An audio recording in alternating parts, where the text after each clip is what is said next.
4 года понадобилось молодому предпринимателю Мадине Ахильговой на осуществление своей мечты – открытие салона красоты для людей с ограниченными возможностями.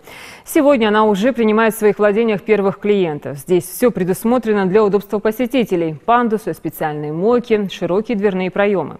Зарима Ивлоева продолжит. Мадина Ахильгова всегда отводила особое место красоте. Наверное, поэтому и стала пластическим хирургом.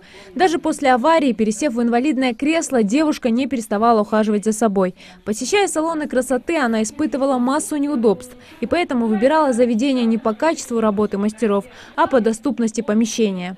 Понимая, что с такими проблемами сталкиваются все колясочники республики, амбициозная девушка решила открыть свой салон. На радость людям с ограниченными возможностями. До настоящего момента, конечно, проблемно было пойти в парикмахерскую и вообще посетить какой-либо салон, сделать процедуру, стрижку или укладку. Конечно, это очень важно и очень нужно. Для того, чтобы серый подвал преобразился в приличное заведение, понадобились немалые финансовые и временные затраты. Девушка прошла не одну инстанцию, выиграв гранты на Машуке и в Министерстве экономики Ингушетии. 4 года ушло на осуществление мечты.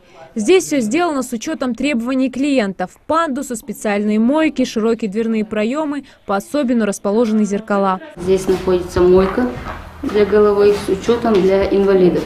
То есть она у нас регулируется на пульте. Если человек, например, ему неудобно сидеть, мы можем лежа помочь ему голову.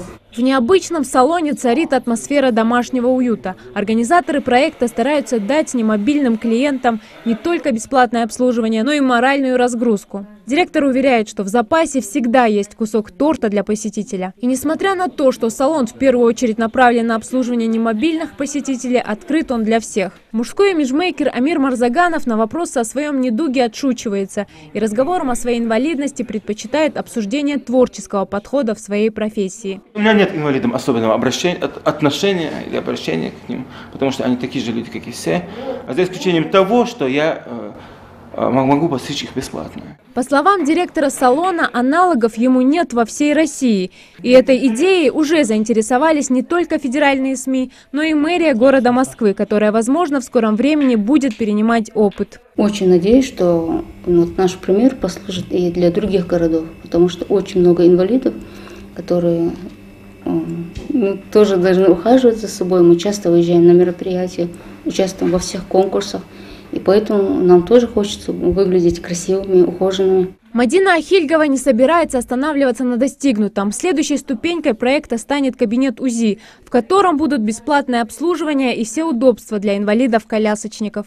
Ведь кому как не ей знать, что такое по-настоящему доступная среда. Зарима Ивлоева, Рахман Цуров, Новости 24.